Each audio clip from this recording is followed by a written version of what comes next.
F1's longest ever season has crowned a four-time world champion, seen potential title challengers emerge, historic partnerships come to an end, and an awful lot of drama in between. Welcome to Grid Talk. My name is Aaron Harper, and today we're here to look back on the 2024 Formula One season. Joining me to recap the season are Grid Talk co-host Sophia Richmond Hi. and fellow Grid Talk co-host Owain Medford. Hello. Hello to you both. Welcome along. And before we get stuck into our recap of the 2024 season, we must first thank our sponsor for this episode, Bet Online. Bet Online continues to be the world's most trusted betting platform and your number one source for online betting. From the earliest odds to in-game live betting, Bet Online provides you with all the action and the ability to watch the games as they happen. With the largest selection of odds on everything from football, the NBA, college basketball, NHL to UFC, head to Bet Online today and use the promo code BELIEVE, that's BLEAV, for your welcome bonus on your first deposit. Bet Online, the game starts here. And as always, gamble responsibly. When the fun stops, stop. So, a fourth world championship this season for Max Verstappen. But Sophia and Owain, how would you sum up this season in 5 words or less? Sophia, let's come to you first. Deserved wins / unexpected grid results. Interesting. Do you want to elaborate a little bit on that? So you're sort of a two-parter there. Sort of expand on that a little bit for us. I mean, obviously, there's been so many different drivers to win this season. It was not just a Red Bull dominance with the occasional Carlos Sainz win compared to last season. We had, I think, 7 different drivers winning 2 or more races. Lando with 4. You had Lewis winning as well. And then unexpected grid results. I gotta mention the Alpine's double podium, for example. We had Haas doing very, very well in points again, also as well McLaren's podiums throughout the season as well. So there's a few unexpected results throughout the season. Definitely some unexpected results throughout the season. It was the season that seemed to just keep on throwing up story after story. Owain, I'll come to you next. How would you sum up this season in 5 words or less? So to get it into 5 words, I've gone with signs of things to come. Interesting. Is my it's honestly a hope really, but I think the bones are there for for even more competitiveness like we saw in 2024. Not initially, but to sort of the ebb and flow throughout the season, I think was the biggest thing that I can take away from 2024. And we had genuinely 3 or 4 teams at one point seeming to be the best, and I hope that continues into 2025. I think this is maybe the season where we say, okay, this is where the rules started to come back. This is where the teams started to come back together with the rules and really start performing.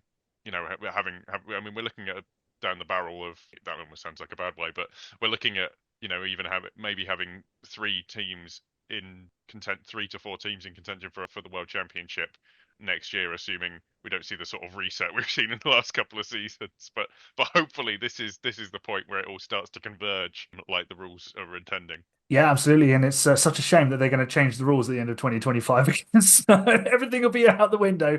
All the conversions will be gone and all the teams will be separated by half a second once again. So for me, I've summed the season up as definitely not a 2023 rerun. So in preseason testing, way back when in February, everyone was looking at Red Bull's pace around the Bahrain circuit in preseason testing, and they just looked like they were on another planet. Everyone was thinking, how on earth are they going to be stopped this season, having won all bar one of the races in 2023? They won most of the first 8 races, I think it was. I think they were only beaten twice. But from then, the wheels kind of fell off. And like Owain mentioned, the convergence of the teams. McLaren got things sorted. Ferrari really emerged. Mercedes actually managed to do a good job with their car for once. And we had several different teams, as Sophia has mentioned, that won races. So, yeah, it was a very exciting season. So, lots going on. Sophia, I'm going to come back to you for a moment of the season. What was the standout event of 2024 in Formula One? Oh, people might think this is British bias, but I gotta say the British Grand Prix. Like, Lewis's win at Silverstone, it's his first race win since 2021 Saudi Arabia Grand Prix. It was his 9th win at that circuit, beating the record for the most wins at a single circuit. It was a Mercedes double pole, albeit obviously not the best day for George Russell, retiring, I believe, on like lap 28 or something due to water pressure.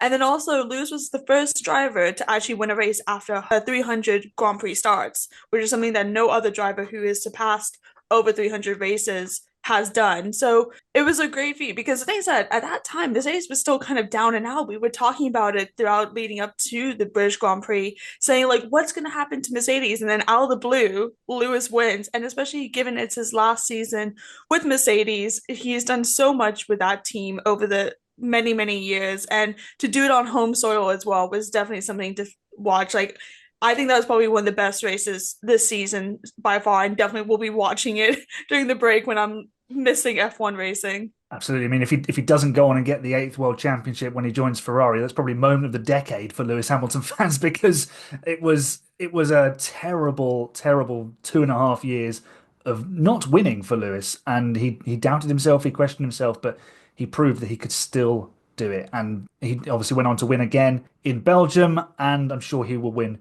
races for Ferrari. Wayne, your moment of the season, please. I think for me, it has to be Miami. I think that was like as a point where everything started to shift. I mean, I'm not saying about the drivers' battle. I mean, you look at the stats, and actually, really, it never got much closer than it did in the first few races of the season. But at Miami, that was the point. It was just like, after coming off the back of, I want to point it out again because I pointed it out last year. I'm going to point it out this year. The Red Bull last year had the most dominant car of all time. 95% win rate, even better than the McLaren MP44. And as you say, in February, we're sitting there and thinking, oh, is it going to be like this again? And then we go to Miami, we get a new winner that's not just off the back of a failure for Red Bull. And that's the point where you start to see the points they're getting per race. And, that's where you start to see the sort of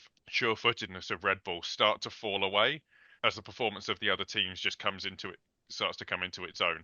That's really the point for me where we started to realize, oh, okay, this is going to be much more of a fight, and I think the season got a lot more interesting because of that. Otherwise it did seem like like Red Bull had all the cards, but from that point onwards, I think that's what leads up to that's what leads up to the battles that we saw in Great Britain or the various wins for Ferrari over the season at very important points for Ferrari. Yeah, I think it turned the season from potentially a repeat of one of the less interesting ones to much more interesting. Yeah, absolutely. It injected some real life into the season at a point where it really needed it. Because, like you say, Owain, it was looking like another Verstappen Red Bull runaway. But Norris's victory there was some fortune to it. But, sometimes it's better to be lucky than good. And let's say Lando was owed a little bit of luck for a victory after Sochi in 2021, where he was a bit unfortunate with the weather on that day. But, things come back around and they help you out on a different day. So, yeah, McLaren did a brilliant job that day to really inject some life back into this season. My moment of the season, I was originally going to go with the British Grand Prix, but Sophia kind of got there before me. So I'm going to go with my backup option of the Monaco Grand Prix and Charles Leclerc finally getting the job done. I mean, the poor guy has had rotten luck around that circuit. Even in Formula 2, it didn't work out for him. He's had Q1 exits with Ferrari, he's had DNFs, brake failures when he was at Alfa Romeo Sauber, the car not starting in 2021, bad strategies in wet races, you name it, he's had it at his home race. But finally, Charles gets the job done. Pole position on Saturday, manages his way off the line, secures P1. Red flag, obviously, that day, the big crash between Perez and the Haas cars. But then Charles did a phenomenal job to just manage the race from there on in. It was like 77 laps or something on a set of hard tyres that he just ran around the circuit. And yeah, the commentary from Alex Jakes and I think it was the Italian commentators, perhaps the passion, you could really sort of tell how much it meant to Charles, how much it meant to Ferrari, and how much it meant to the people of Monaco, because they hadn't had one of their own win the race for a very long time. So yeah, that was a real sort of magic moment. You really enjoy it when drivers win their home race, and I don't think any of us has ever seen a Monegasque win the Monaco Grand Prix. So we've seen Frenchmen win it, but never a Monegasque driver. So yeah, the Monaco Grand Prix really stands out for me. Oh, and we mentioned Max Verstappen's title at the very start. He's crowned himself a four-time world champion, level with one of Red Bull's other favourite sons, Sebastian Vettel, who also won 4 in a row. But this year definitely wasn't as easy as 2023, as you've already alluded to with your moment of the season in Miami. Just talk us through his season. How big an achievement is it? Is it his best title, perhaps? Or would you say maybe 2021, even though the controversial circumstances in which he won that, considering the opposition he was up against that year, does that still stand maybe above this year's? I think I think you have to give 2021 from it in terms of effort and the amount of difficulty. Particularly towards the last few races in 2021. I'm not going to get into it, but a lot of it. But to withstand the kind of to have that better car in the first half of the season, and then to have your points advantage be eaten away and still have to drive so well. I mean, we're starting to see the mistake. You see, I think when you push all of these guys to their limit, that's when the mistakes creep in. We've seen it across every champion I've ever seen. You push, particularly when there's a battle. I don't think everyone is at their best. You don't see them with you don't see them at the kind of their imperious best that you would have seen maybe Max Verstappen last year with a better car. Like the mistakes do come in, but I think it's maybe it's having that foreknowledge and I think it's a real champion's drive over the course of the season because it hasn't been easy. And yes, he's got more talent than in his little finger than I will ever have. But Max Verstappen is sort of, there's only so much you can do. With the car, it really did fall away from them this year. As I say, there was that period in the middle of the season where they just could not win a race.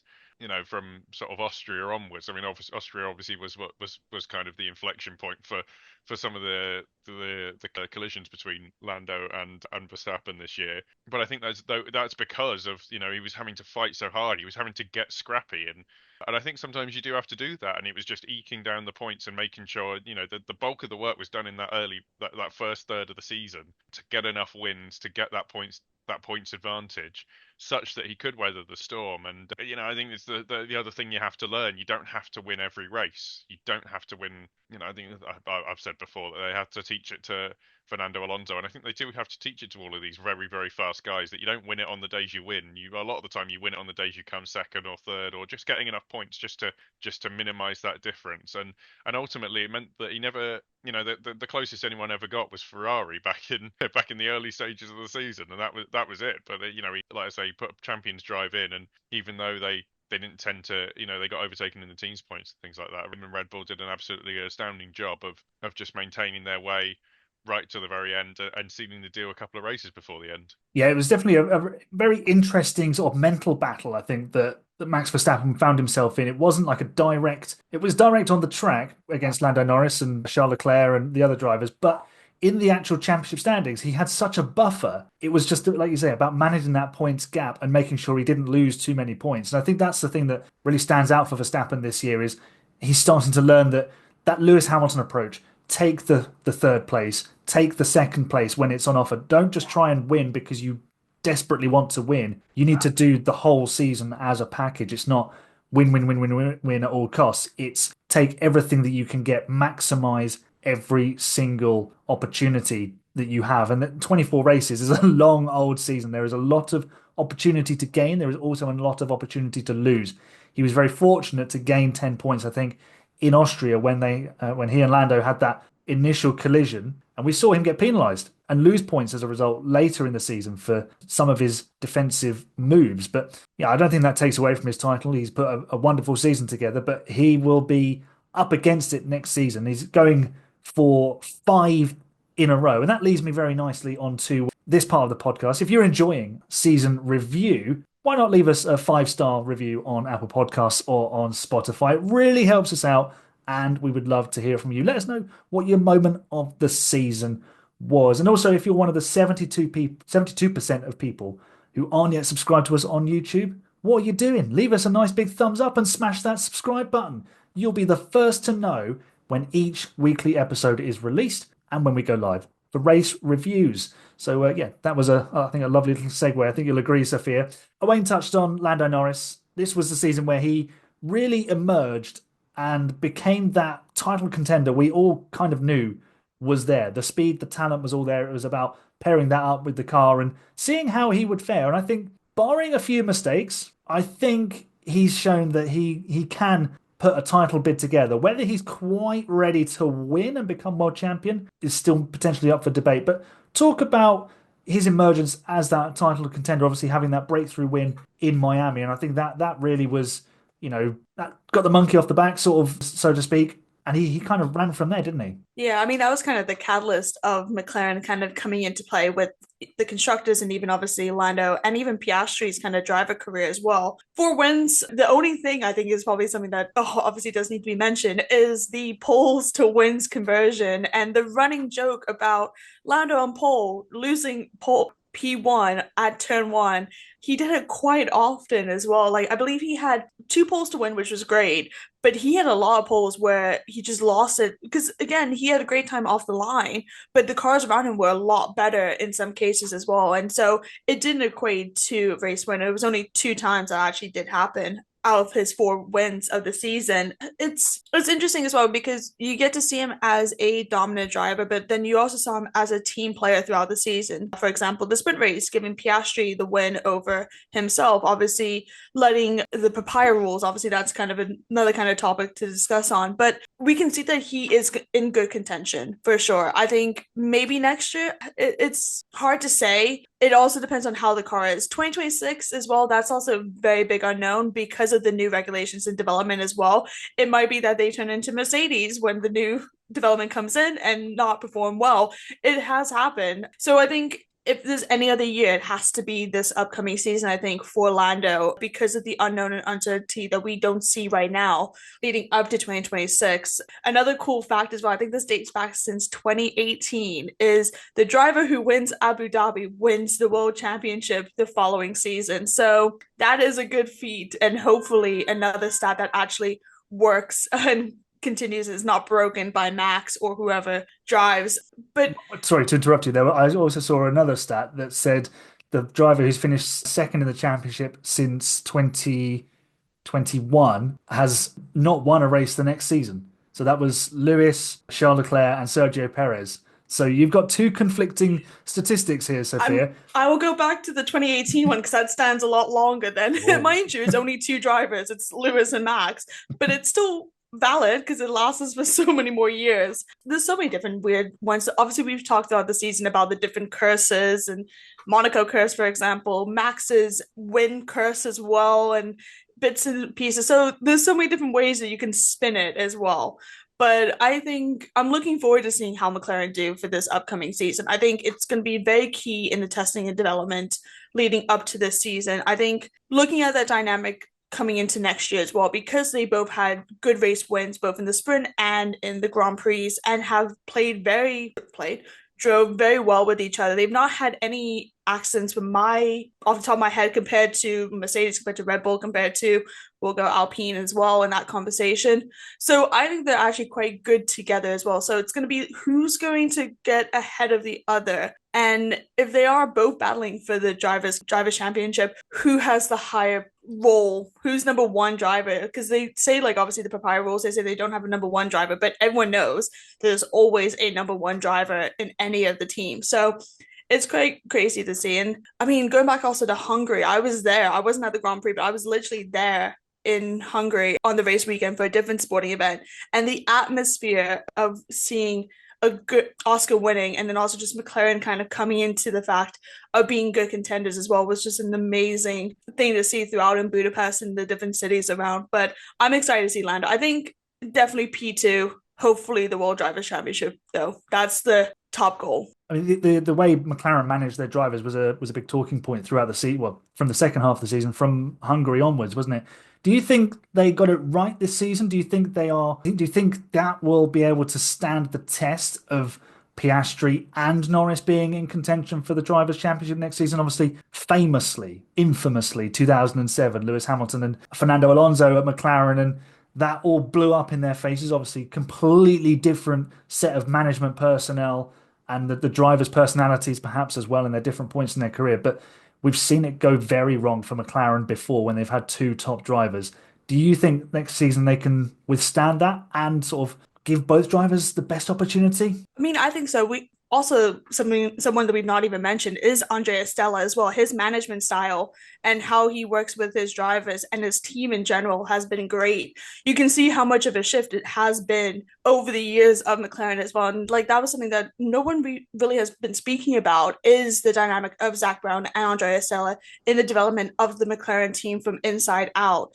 And in the nicest way possible as well, Lando and Oscar are not Lewis and Alonso personality wise as well. Those two drivers have big personalities. They've had the historical records. Obviously, Lewis coming in as a rookie, taking the like moving around and everything. But Lando and Oscar, I feel very in this day and age, and again, could be an age thing as well. They are more relaxed. Like they know the importance of winning, but at the same time, they're not going to like go all out for the sake of ruining their career later down the line. Yeah, I totally agree with you there. I think they're different beasts in that sense. There's a slightly different dynamic between these drivers than there was with Hamilton and Alonso, Senna and Prost. Neither of them are obviously, well, they're both race winners, but neither have been in a championship fight before this season. Honestly, I think racing drivers are all selfish creatures, and when push comes to shove, they will do what suits them. I think we saw that with some of the Qatar sprint where Lando moved over to sort of settle the score with Piastri for Brazil. So yeah, I think they'll always be self-serving, but yeah, I agree. There's a slightly more sort of appreciation of the bigger picture with those two. Sticking with McLaren, Owain, they have ended a losing streak of 26 years. Not since the year that I started watching Formula One had McLaren won the Constructors' World Championship. But in Abu Dhabi last weekend, when at the time of recording, they did exactly that. They became champions of the world in Formula One in the team standings, which means they get the biggest amount of prize money, which they haven't enjoyed since 1998. So, yeah, talk to me about that achievement. Obviously, Piers mentioned Andrea Stella and Zach Brown, two key people in making this happen. But this has been a long time in the making, hasn't it? Yeah, I mean, I would say almost 10 years, even slightly longer. That was, went into the hybrid era and McLaren just, I think, went now, having Mercedes be a works team that was clearly, was winning at basically everything at that point, and they realized that they weren't going to be, or at least at that time, they weren't going to be prioritized in the same way they had done. And they, obviously had their period with Honda and losing all their sponsors, and they needed someone like Zach Brown to come in. He's the commercial guy. I mean, it's been well reported that, he's basically been the catalyst from a money perspective of getting the sponsors back on board, bringing, reinvigorating and reshaping McLaren from the Ron Dennis vision, after he was forced out, and really rebuilding that team. I think there was an awful lot of brain drain at that point, and I think they, the McLaren, we've spoken before about how the personnel are the same. You lose the ability to you lose the expertise in how to execute races, how to execute a season, and it does take you a while to build that back up, build that winning mentality. A lot of these big teams are not. It's so hard to get to the front of the field, and it's been so hard for McLaren to get to the front of the field this entire season. They were in third all the way until Great Britain. Like that's how long it's been. That this hasn't been them slightly on the heels of Red Bull the entire time, and Red Bull have messed up. They've been third best for at least half the season. And then just gradually, with the performance of the car through the European rounds, they've managed to start executing the season through some difficult periods where, they've had to put the team first and talking between their drivers and making sure that they do what is best for the team and best for the championship rather than what's best for any individual driver. And I don't think we've seen that when there's a championship on the line for both of them. I think that's the important thing. This was about individual race wins there, but and you see it change so quickly once they've both got championships on the line. But I think McLaren have they've really shown the best performance all season across two cars, which is how you have to win. Obviously they've had some, a couple of near misses and things like that over the years, and not quite executed with some very, very good driver combos. I mean, Lewis Hamilton and, I go back to 2012, Lewis Hamilton and Jenson Button should have absolutely annihilated that season. They absolutely should have done, but they didn't because they couldn't finish. And or they had reliability problems, or they got in their own way. Whereas it seems that McLaren has been better about not doing that, and And as Sophia has helpfully pointed out to me, Oscar was the only one to finish all of the laps of all of the races this season. They give the points out at the end of the races, and that's where McLaren were every single point, making sure that they were at the end of they were finishing races, gaining points, and gaining points in competitive positions. And because of that, they managed to, on average across this season-long effort, come out on top. Against a Ferrari that, let's be honest, that was their main competitor over the season. We've come to find out, and Ferrari are a lot more inconsistent, and that's what's helped McLaren is do that with learning how to win, as I say, and completing this season-long effort. And I think they can continue that because they seem to be best at it right now. But obviously, we've got the big prize, which is the Drivers' Championship, and that's the one they'll be after next. I mean, I know that the team members love it because bonuses are tied to that, but really that's what they want next. Is they want that driver's title. They want to put another rosette on their advertising hoardings. Absolutely. And I think what made this season sort of so unique was the interest in that Constructors' Championship battle, because so often it is the team that wins the Drivers' Championship also tends to win the Constructors' Championship. You get a couple of nuances. I think of 1999, where Mika Hakkinen won the World Championship for McLaren, but Ferrari were Constructors' Champions. Obviously, 2021, Max Verstappen, Drivers' Champion, Mercedes, Constructors' Champions. This year, the team with the World Champion driver wasn't even in the fight by the final round, which was absolutely incredible. And we had that old rivalry rekindled, Ferrari versus McLaren, two very different looking Ferrari and McLarens from yesteryear when they were going toe-to-toe year in, year out. But it was, I think, that narrative was really interesting because, yes, Norris was trying to put the pressure onto Verstappen, but we all kind of knew that one slip up, one great performance from Verstappen, and that was it. It was done in sort of all realistic terms. But the Constructors' Championship fight, I remember the British Grand Prix, Mercedes had just won, and we were thinking any one of the four, depending on who got the second half of the season nailed, could win the Constructors' Championship. And that, I think that's like you were mentioning at the start, Owain, the convergence of the teams, and that sets us up for an absolutely incredible 2025. I really hope that it delivers, because so often we've been promised so much by the end of a season, then it's under-delivered the following year, sort of in terms of expectation. But it was a phenomenal effort from both Ferrari and McLaren, neither of whom would really, like you say, at the start of the season, considered anywhere near the fastest car. And you mentioned, of course, Mercedes and McLaren had their partnership, another victory for Mercedes in a championship because they're the engine supplier. But let's talk about that team at Brackley and their driver, their departing driver, Lewis Hamilton.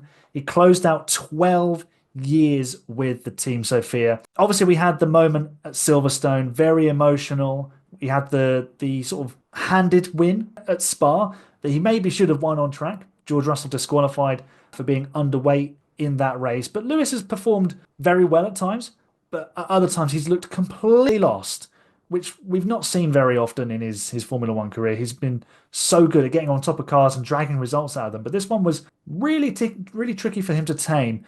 Just, give us your thoughts on his final season at Mercedes before he departs for Maranello. I'm kind of happy it was this season and not last season or even the season before. As mentioned as well, he's not won a Grand Prix before Silverstone since Saudi Arabia 2021. So the fact that he was able to finish this season with a good high, with 2 race wins, as you mentioned, obviously, one was inherited, but again, it was from his teammates. So it's still nice. And Lewis had the opportunity to win that race, and he had some great opportunities, obviously, as well. Double podiums a few times throughout this season as well.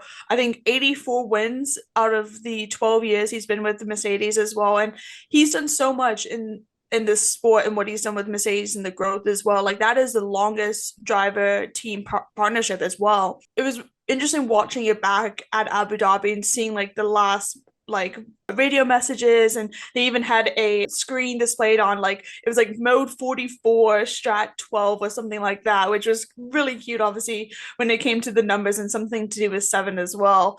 And it was We Still Rise as well, which obviously, or Forever We Rise, which obviously comes back to Lewis's motto as well. But yeah, again, not the best season for Mercedes, but it was still not the worst season that they have had. Obviously, there could have been a lot more kind of done. There was a few mistakes this season, and obviously going back to 2022 and 2023, there was a lot more mistakes.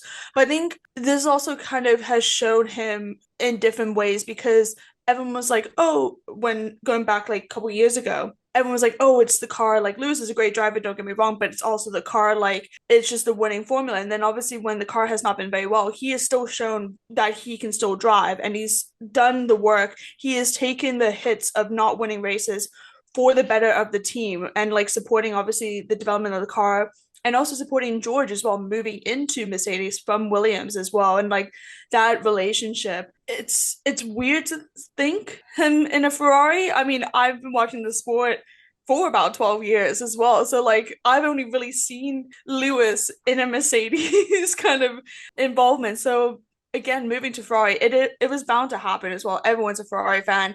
I think there was a clip recently about 7 years ago about Ted saying that Lewis will stay for like 5, 6 years or whatever, and then for another 5 to 6 years, and then we'll move to Ferrari and finish his career in Ferrari, which is wild because that's exactly what's happening now. I'm excited to see that partnership as well. Again, it's a long-standing, well-known team, and it'll be a breath of fresh air to the Ferrari team. But it's also going to be interesting to see how Mercedes handles now with the rookie of Kimi coming in as well. I've not been the favorite to Kimmy, but I think that's also going to be a great dynamic to see. It'll be interesting to see as well if Lewis has any kind of support.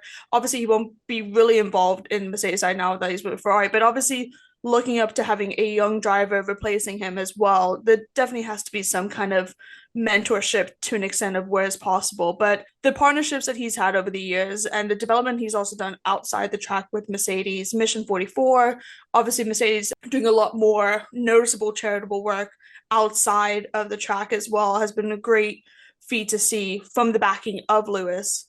But yeah, 12 years is wild. The longest driver team partnership as well. So hopefully next season with Ferrari, I'm not expecting wins.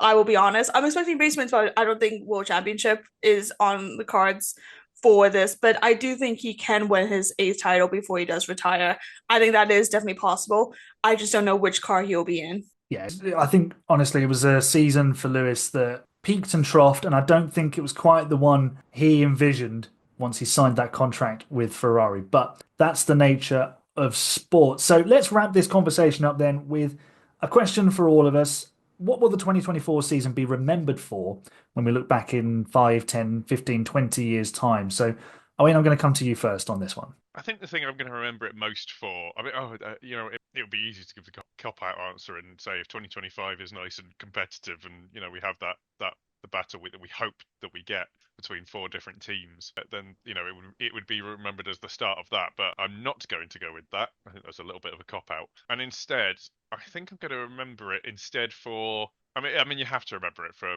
McLaren getting back to winning ways. I mean, we've seen the other teams, sort of have high points, and obviously that even through the dominance of Mercedes, there were times when obviously Red Bull and Ferrari all had their day throughout this entire hybrid era up to this point, whereas McLaren never quite did. They had to have absolutely insane races to be able to get anywhere near. That's where their wins have come from. So they've been exceptions that prove the rule, whereas with the others maybe they've actually had the ability to push Mercedes hard enough and just about beat them in certain places at certain times. Whereas McLaren, I think, now are back. We've waited an awful long time for them to be truly competitive. 12 years and 12 years just to get regular race wins. Whereas and then compared to obviously the 26 years for the constructors. But that's it's been a long time coming. And as much as they've been successful ever since 1998 up until about 2012, they haven't done they haven't got the real prize, which is the constructors, and they've managed that. And I hope to see that continue, because I think that's hopefully this is a new era of McLaren that's been a long time coming. Yeah, it definitely has been a long time coming. Sophia, how will this season be looked back on in years to come? I mean, it kind of matches though back to some of the 2024 season. I think the diversity of this season, different race wins, history being made, records being broken, drivers making debuts, saying goodbye to legend drivers as well mid-seasons. Daniel Ricciardo at the end of the season, Valtteri Bottas, Kevin Magnussen, most races in the season as well, and sprint races providing actual good racing and good watching for the fans. I feel sorry for new fans if this was the first season that you've ever watched, because let's be honest, 2025 will not be this. There's just so many different, I'm trying to put into words, like each race weekend, there was something new to watch, whether it was a driver driving for their life or the unexpected grids or penalties coming into place. Like there was just so much. It wasn't, I can't remember one race this season where I'm like, I fell asleep like mid race because it was that boring. Each race weekend, there was always something to watch and there was always something to look back on as well. And from watching it, I've not seen a season this intense as well compared to like the previous full seasons I have watched. So the chaotic and diverse of 2024, I think, is definitely going to be what it's going to be remembered for. Yeah, I mean, it's like a good book, wasn't it? You know, you got 24 different chapters and, you know, a few on the on the ends either side. It was like a very well crafted story.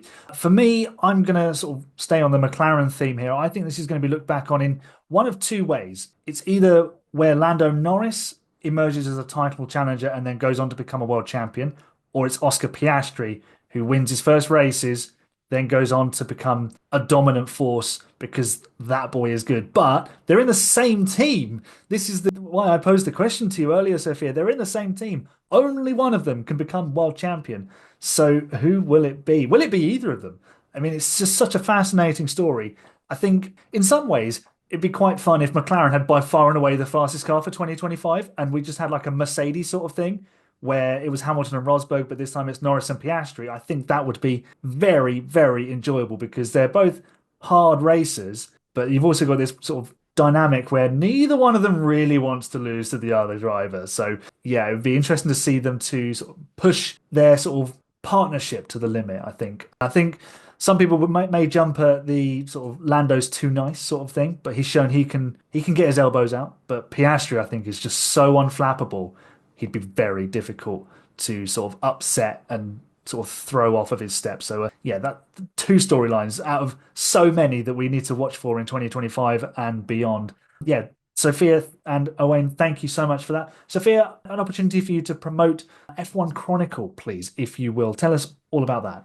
Yeah, so I work with F1 Chronicle. I do Here's Five Things That You Missed, covering Formula 2, Formula 3, and F1 Academy. You can find them on all social media platforms. I do occasionally still write for Everything F1, again, covering F2, F3, and F1 Academy articles. You can find everything at everythingf1.com. It used to be Formula Talk. We might bring it back for season 3 for the new season. You can find our previous episodes on Formula Talk on YouTube as well. Excellent. Thank you very much for that. And yeah, Grid Talk is available on YouTube. If you're watching on YouTube, you will already know that. Race reviews are recorded live there too. And if you're listening, you might be finding it somewhere on Amazon Fire, Spotify, Apple Music, Verbal, or on Pocket Casts. There we go. Just search the Formula One Grid Talk for our back catalogue of shows with previews and reactions to Grand Prix. Make sure you follow us on social media at Grid Talk UK. And if you're feeling extra generous, consider supporting us on Patreon for exclusive access and behind-the-scenes content. Thank you so much to Jared Bradley and Holly Eagle, who are already supporting us on Patreon. If you want to support us further, you can go there and sign up too for exclusive content. Our next show will see us rate every driver's season, so make sure you stay tuned for that. Thanks for watching or listening to the Grid Talk podcast presented by Bet Online. We'll see you next time. It's bye for now.